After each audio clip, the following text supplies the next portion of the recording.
All right, hi guys. So finally another game video on the channel. Of course, this is another run through of my scenario for the Battle of Cecora in 1620. If you're new or you haven't watched the previous ones, this was basically a engagement between some Polish expeditionary force meeting an Ottoman force. Now in the real battle, the Polish side was defeated, unfortunately for them, although they had a pretty interesting battle plan. The commander was trying to coordinate between having, kind of these fortified wagons to protect his flanks, which you guys can kind of see there, and coordinating between the cavalry. Oh, and we have a battle cat, which was not present historically, and the wagons and the infantry. Now, this test does have a few additional things I'm trying out. So, one thing I wanted to do was the Poles in the real battle, or the Commonwealth army had this flank of infantry. This time, since I painted more Polish infantry, I wanted to add 3 units to see how well they would do, because I've noticed with the rules I'm playing, Baroque, fire is not super consistent, but it can do a lot to kind of pin, or not pin units exactly, but kind of disorder units, which can have an effect on their behavior, of course, as in most sets of wargame rules. The other objective I have with this is to get a better grasp of the command, the use of commanders in the rule system. Now this time I finally think I have enough command elements for every single battalion for both armies. So we've got our an infantry commander here with 3 musketeer units.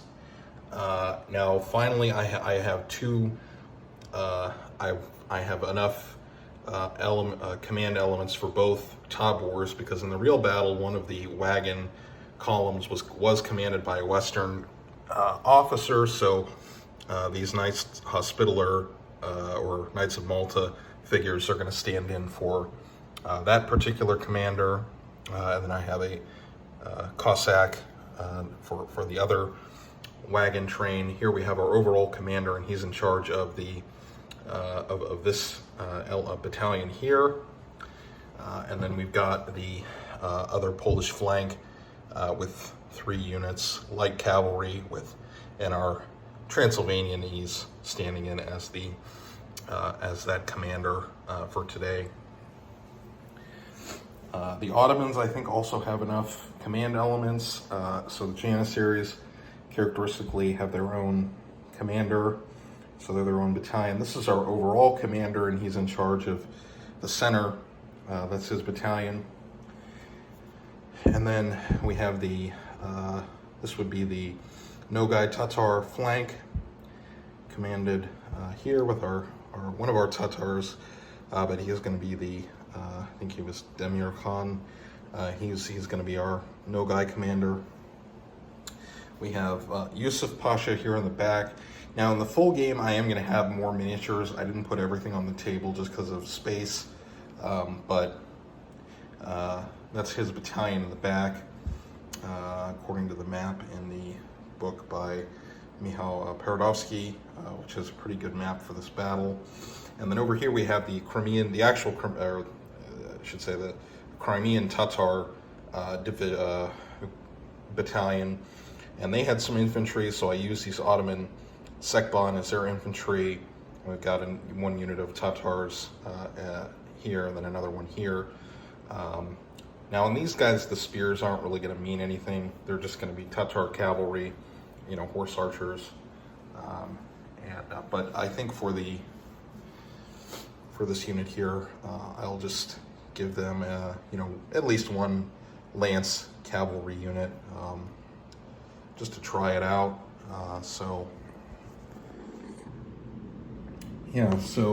That's the setup. So we'll go ahead and get rolling. And if you've watched the previous videos, I've filmed from the Polish perspective. This time I just wanted to change it up for myself. I'm going to be filming from the Ottoman side.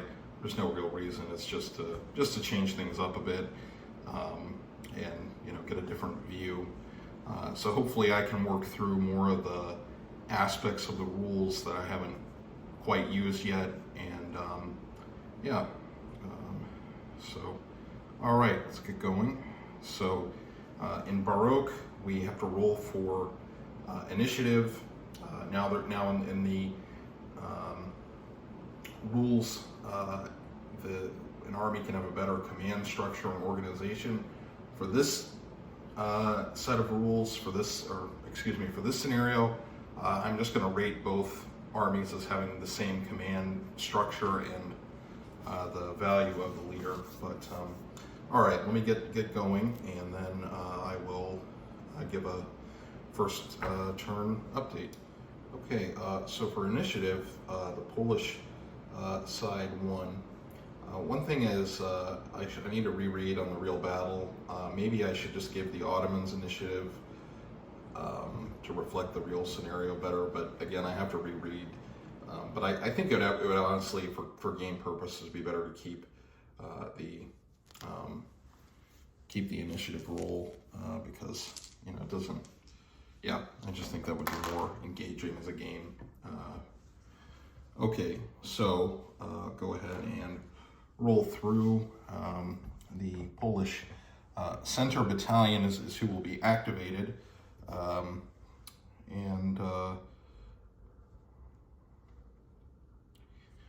So we'll activate them and see what happens. So the cavalrymen can move 2 base units, which is 6 centimeters here, and we need 12. So I think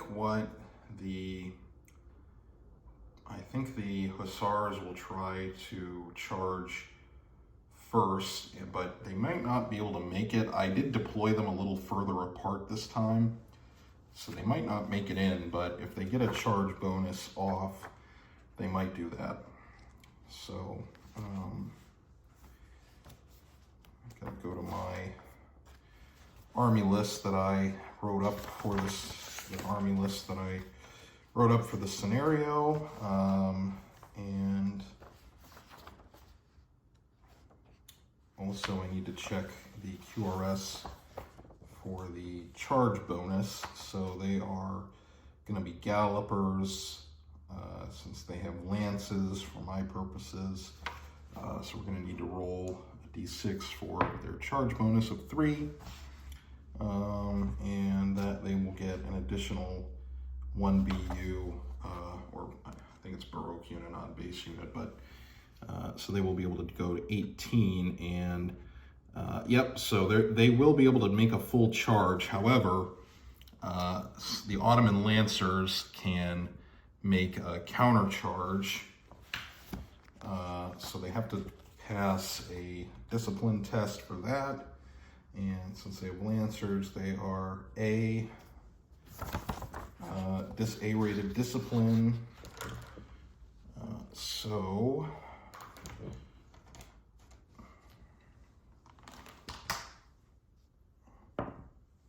they got a 5, and yep, they pass. So they will be able to make a counter charge. So they'll just meet in the middle here. So go ahead and move. Basically, they'll both go 9, just meet here in the middle.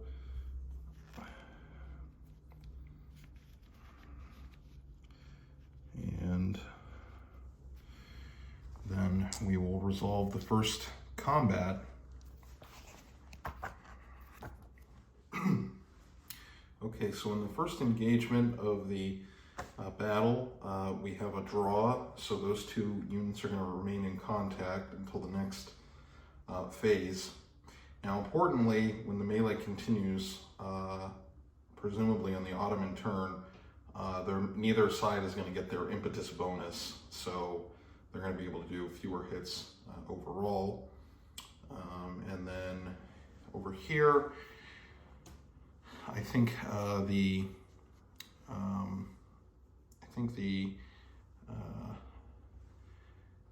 these Panzerni are going to want to, these Panzerni here are going to want to charge if they can get into contact, you know, and then get, so yeah, okay, so let's see if they get their, what charge bonus they get, and that's a 6, so I think that'll be pretty good.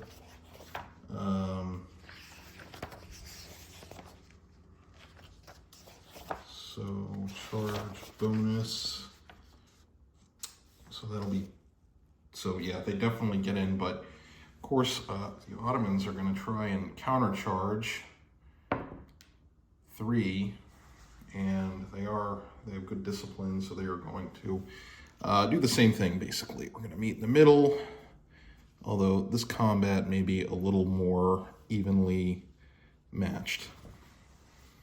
So we're looking at, let's see, 6 plus impetus 3 is 9, Panzerni, yeah, so it's going to be even this time.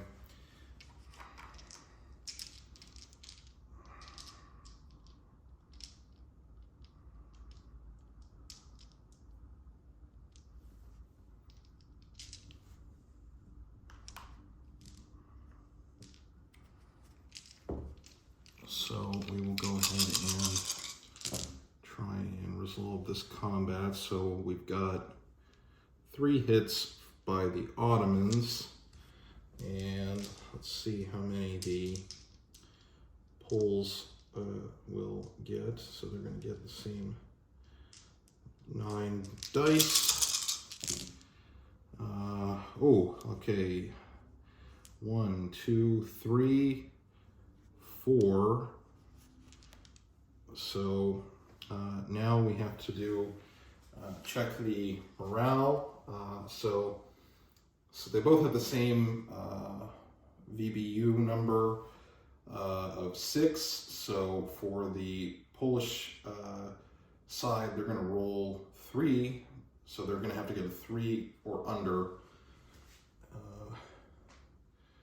So let's see. Oh, they get a 6, so I think that's going to be a fail. And I think they will take, yeah, they will take 3 minus 3 to their VBU, which is the number of dice they roll in combats. So let me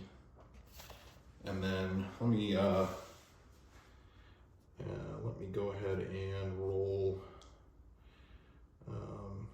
for the Ottomans. So they will get, they will have to subtract 2, because it's double 5s and 6s is how you hit in Baroque. So 2 minus 6 is 4, so they just pass.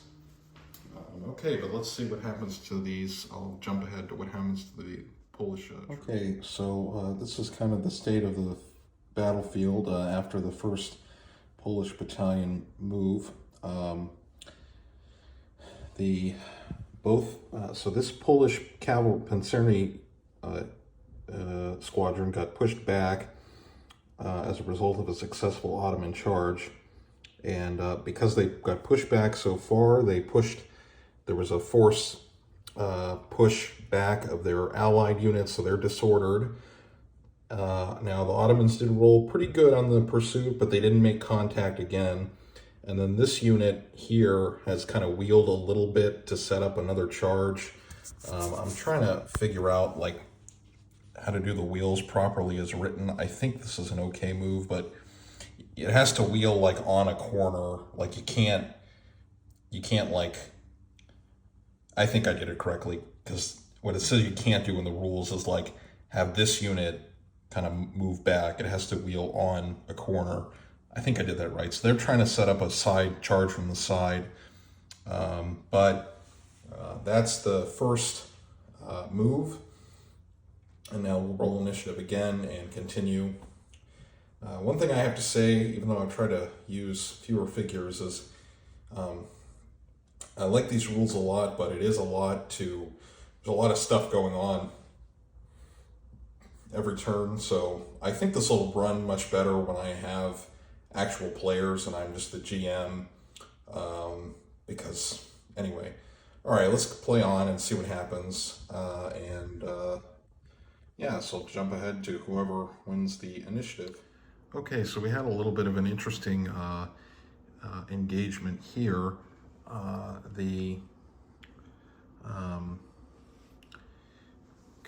There was fire here, so these Ganulu tried to move up, and I rolled, and this wagon.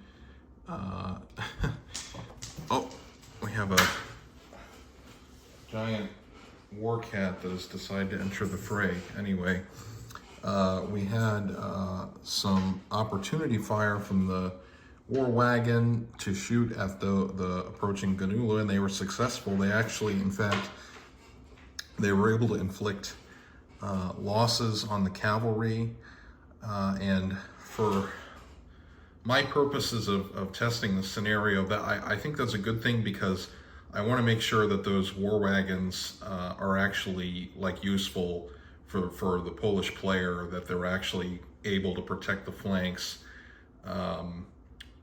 because like I said, in Baroque, the musket fire can be a little iffy, you know, sometimes, because it is a little hard to get a successful roll. But that was a good little moment just now. And then I think what is going to happen here, now these guys, if they can, now these Ottomans are going to charge again to break into that line, to keep pushing into the Polish unit there. However, I think these guys are going to have to try and opportunity charge from the side. So I think what, and I'm kind of playing this, you know, being what I would think is the best move, what would be the best move, is the Ottoman player would charge, or, well, now that maybe not, maybe they would want to try to pull back and not get stuck, because now, as I see, they are in contact with the wagons, which that might not be a legal move. They may have to stay out of range, so they may not have. Okay, well, that's why I'm filming this and playing through it, and so I can see stuff like this. But I think I'll play through it the way so they're going to move, but before that, I'm going to see if these guys can kind of charge from the side, and you know, kind of complete their arc. So let's see. So they have I think, what did I say? The Panzerni are discipline A, so yeah, so they need a 3 or higher. Nope, they don't do it, so they are going to go ahead. So I think the Ottomans will, let me roll their charge bonus just in case, but I think they would, yeah. So even with a 1, they're gonna make it in,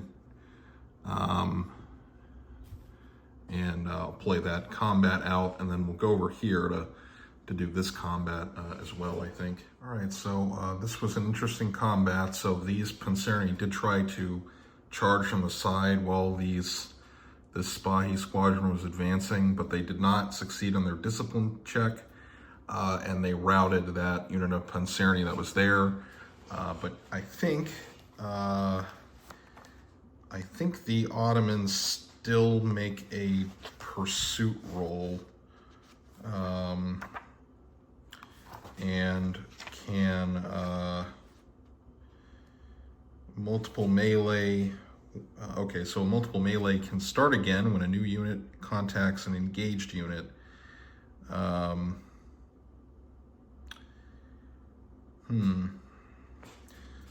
So I think I need to look at the section on pursuit, because since that unit of Panzerni was routed, I don't know if that counts as a pursuit per se, but let's see if I can look at it in the rules. Movement, charges,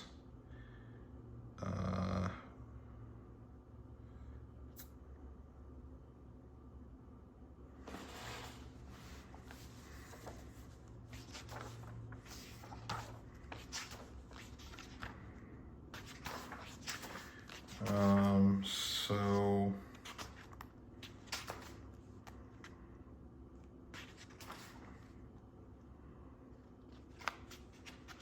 well, I'll go ahead and roll the pursuit just to see. Okay, they got a 1, so that I think that's only going to give them like 1 move anyway, and that would like put them in contact.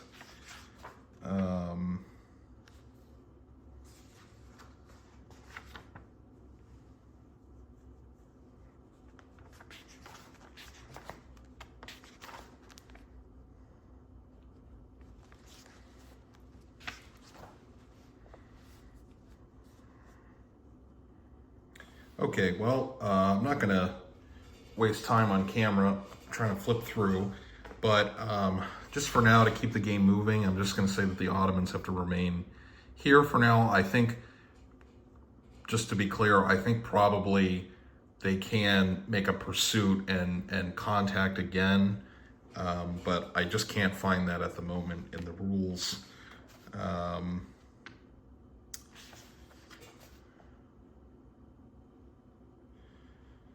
I did forget something for this unit of Ottomans. Now, they did take damage, so they should be disordered. Nope, okay, I found the pursuit thing. Gallopers in a regular foot that win melee must immediately pursue the enemy if the latter is retreating or has been destroyed. Okay, according to the pursuit table, the pursuit is formed completely straightforward.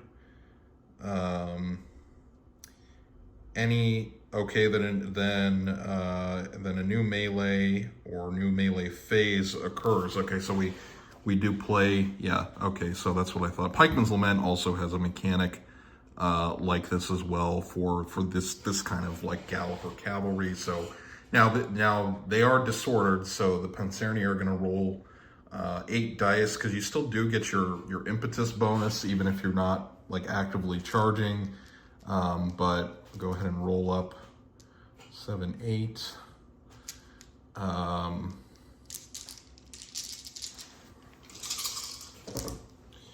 So maybe, so we've got 1, 2,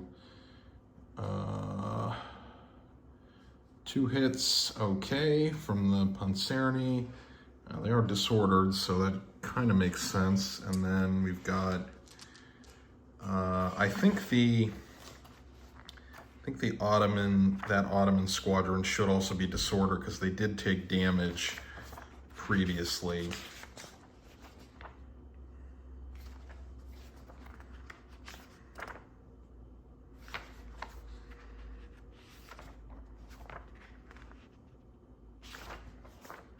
Okay, I'm just going to call it for now that they are disordered. They may not actually be, if I'm, according to the rules as written, but we'll just say that for now.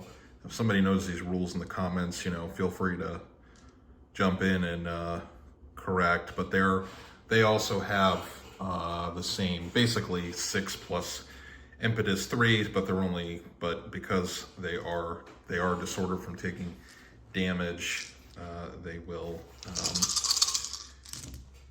roll fewer dice, 1 fewer dice as a result. Let's see, and they only get 1 hit, so so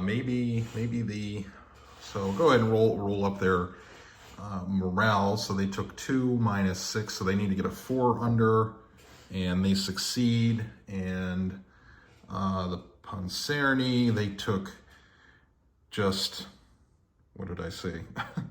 They just took 1 hit, I think. Just 1 hit, I think. They only got 1-6, so they're only gonna have to do a 5 or under. Yep, and they succeed. So they just both stay locked in combat. Now, like I think I've said in the previous videos, this is kind of an interesting thing that both player, but I think especially the Ottoman player will have to think about is a situation like this where you get one cavalry unit that pushes way inside, but look, now they're exposed to the fire from the wagons, they're exposed to the fire from or from countercharge over here. So that is kind of interesting. And since both of these units that were locked in combat actually, I think these both should be disordered as well, because they didn't take permanent losses, but they did take damage in the initial combat. I've forgotten, to be honest, as I've been filming, but you guys, when you watch the full video, you'll see that. So I'll just put red die with a 1 there just to show that they are disordered. So I'll go ahead and resolve this combat and then jump ahead. I just want to reflect quickly. Like I said, this is like a lot going on, and I haven't really been able to try some of the other stuff that I wanted to do in this particular scenario. But anyway, I'll play on and see what happens. Okay, so over here, the combat was still just kind of a slog. No major, neither unit retreats, but they did take permanent damage due to accumulated disorder. So in the Baroque rules, if you get a disorder marker twice in a row, you do take damage from that. But they both succeeded their other checks, and now we. And also, I need to clarify. I think in the rules as written, you're supposed to resolve all charges and combats last. So all your units that you want to move into a combat, you need to do that last. I may want to just kind of not emphasize that when I run this, because my idea is that this sort of cavalry combat was a little more freewheeling and not as rigid as, if any kind of battle can really be that rigid, let's be honest. But yeah, I would rather it be more kind of freewheeling like this, where you kind of get these sort of openings. Okay, I'll play on and see how much more of this I can do. I may have put a little too much on the table, frankly, but now that this center Ottoman column or division, battalion has pretty much activated everything, I think all I'll do is just have a couple of these units try to advance up, and I'll have this unit here with the green and red flag. Just maybe advance up two BUs, and then I don't think that'll expose them to fire, but you know what, I think they'll be shrewd and they'll just kind of stay a little bit out of range. I'm gonna think that they probably don't want to go near those to begin with, so they'll just move up, and I think if they're like this, that would give, on the subsequent combat, that'll give this unit of Ottomans, that'll give them some, that'll give them a supporting unit, and then I can look at those rules, which I haven't done yet. Now we need to roll again, initiative again, and both armies are going to get a +2 to their initiative because they're both rated the same. So Ottomans rolled a 10. Commonwealth rolls also a 10. They're tied, so since they both have the same command structure, we just have to roll again. 8 and 10. Okay, so Ottomans are active win the initiative again, so Ottomans will be active. However, they will have to activate a different component of their army, and I think what I'll do is have just these Tatars start to move up, but I don't think they can really do much other than that at this point, and then we'll run through the Tatars, which you can't see on camera, but this Tatar battalion here, these are casualties. I'm gonna move them out of the way. They'll just move, and we'll see what happens on the next initiative. All right, I'm still thinking about how to handle archery in this scenario, because both sides have a lot of archery, and in my opinion, the Baroque rules penalize archery a little too much. It's not to say that it was as good as muskets in this period, but you know, it's still effective. So I think what I'll do just for this game is count I'll have archery conform to the arquebus profile just to see how it plays, which means, you know, there's no like extreme long distance shot. Arquebus is distinct from musket, just to be clear in these rules. So I'll just do that. So these Tatars are going to try and fire, I think that's 12 centimeters on the, a little over. Okay, it's a little, okay, it's not quite, so I'm not going to cheese that. It's not quite close enough, but yeah, I think that's what I'll do. But they can't really do much else. They're kind of just back here. In the full game, if I had a much bigger table, they'd probably kind of be able to maneuver a little bit more. Things are kind of tight, but yeah. So now I will roll initiative again, and so Ottomans get a 7, or nope, sorry, that would be 6 plus 2 would be an 8, and then the Commonwealth will get, oops, Commonwealth. Okay, 14. So Commonwealth gets the initiative, and I think now is a great time. Infantry is going to activate, and I think they're going to try to fire. And this will also let me test the evasion rules for the musketeers. So let's see. Maybe they can fire. These front rank or front line can fire. That'll be with muskets. That it looks like.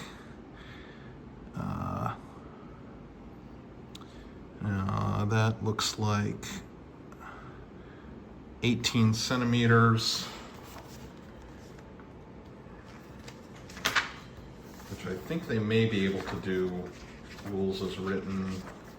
Let's see, musket. So it says 2 BU is short, 4 BU is long. So it's about 3. So let's see, for musket, now they would get, if it was a 2, they would get a bonus, and if it was, okay, so they just won't get a bonus. They'll just roll however many VBU. However, it is their first fire, but they are firing at Spahi, or light cavalry. So,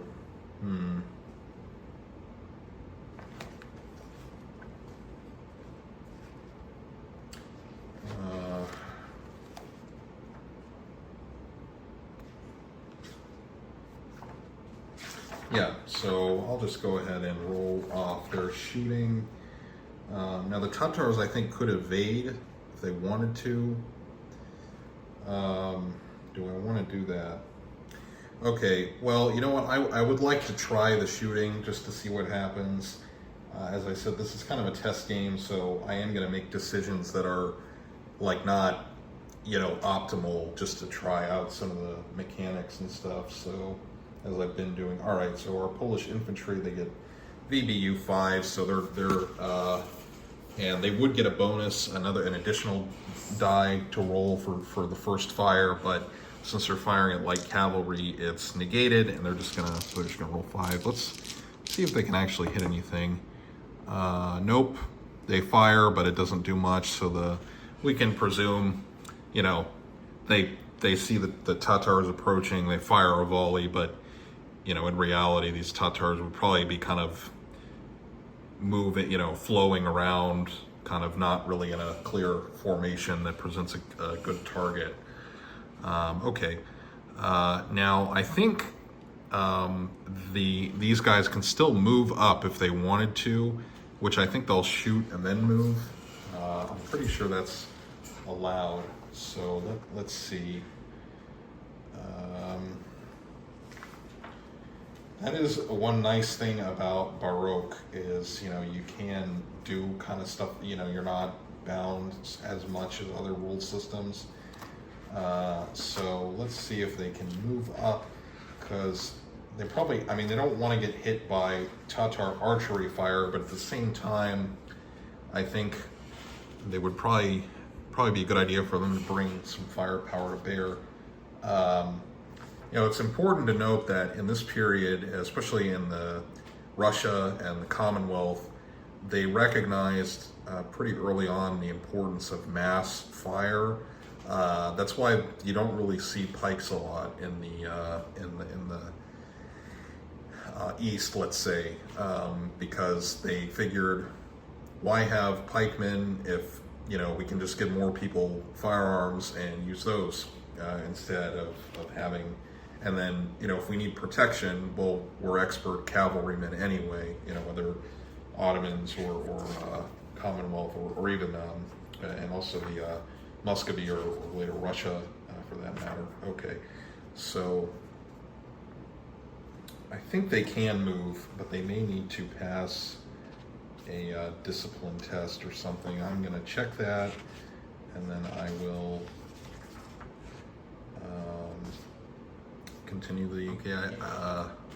with the shooting and moving. I didn't find in the rules, but I remembered that if you do move with musketeers, or you plan to move, they take a penalty to their shooting, because they're not, you know, they're not meant to move and fire like that. Okay, so now I think we roll initiative again. So we've got Poland 9 plus 2, it's 11. That'll be a 6 plus 2 is 8. Okay, so the Polish side wins again. So they activated that battalion.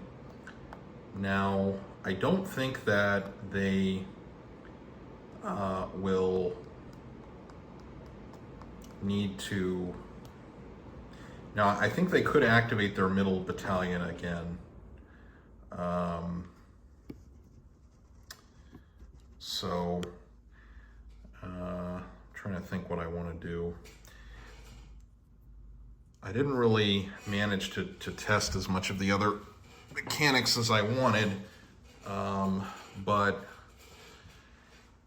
and I think what will happen, so I would probably move that Polish left flank up just to give the middle some support, or draw some Ottoman forces away. But I think for this game, I'm going to wrap this particular scenario up. Like I said, if you've watched to the end, to this part, I find that it's actually kind of difficult to run this game as one person, even not using all of the miniatures. So I hope what I can do is maybe get some play testers and or get some people interested in play testing it, and then see how it runs. Overall, though, I think I'm getting a better grasp of the rules. I think I've got most of it down. Like I said, it's just a matter of some of these finer points in the rules, and some of the like I've said before, some of the language in the rules is a little clunky to my taste, but okay. All right. I'll wrap this one up. This is kind of a longer one, gaming one, but I hope you found it interesting. I think I will, in terms of not just rules, but like the way the scenario is unfolding. I think compared to some other pike and shot scenarios, you can really tell the difference with these cavalry heavy games. It's very hard to predict where the kind of lines are going to end up, because you can have some of these units that press way in. You create these kind of large gaps get created. Units don't necessarily have support. So I think compared to some other, like maybe 30 Years War type stuff, where you have more, let's say like tercios or Swedish regiment style kind of tactics, the warfare may be a little more kind of linear, but this is, I think, pretty interesting. I hope it'll be interesting for players, but like I said, it's something kind of different. Okay.